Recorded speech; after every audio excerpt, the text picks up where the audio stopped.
मछली music recording studio विक्रमजोर।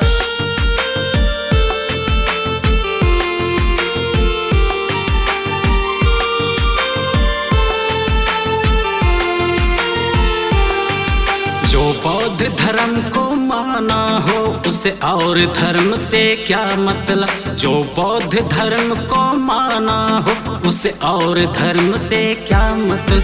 जो बौद्ध धर्म को माना हो उसे और धर्म से क्या मतलब। जो बौद्ध गया को जाता हो उसे मंदिर जाना क्या मतलब। जो बौद्ध धर्म को माना हो उसे और धर्म से क्या मतलब।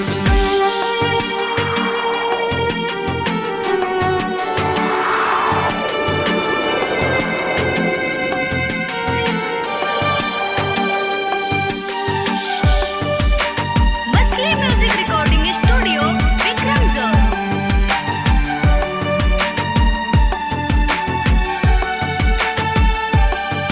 जो संविधान को पढ़ता हो उस वेद पुराण से क्या मतलब।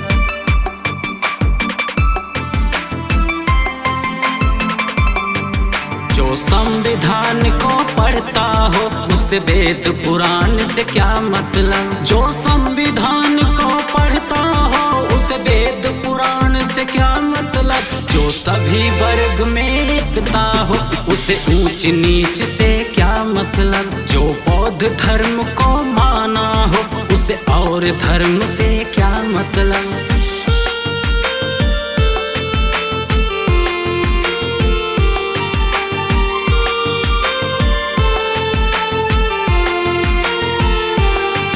जो पंचशील लहराता हो हमें और ध्वजा से क्या मतलब।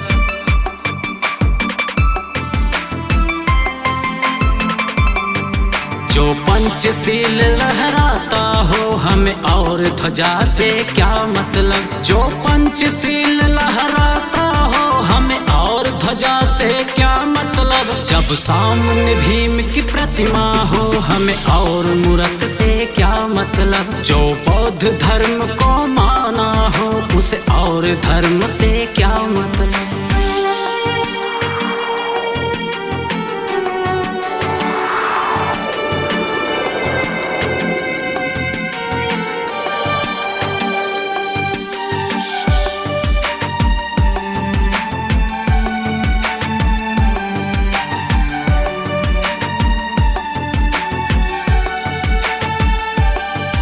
जो ज्योतिबा राव सुधारक हो हमें और किसी से क्या मतलब।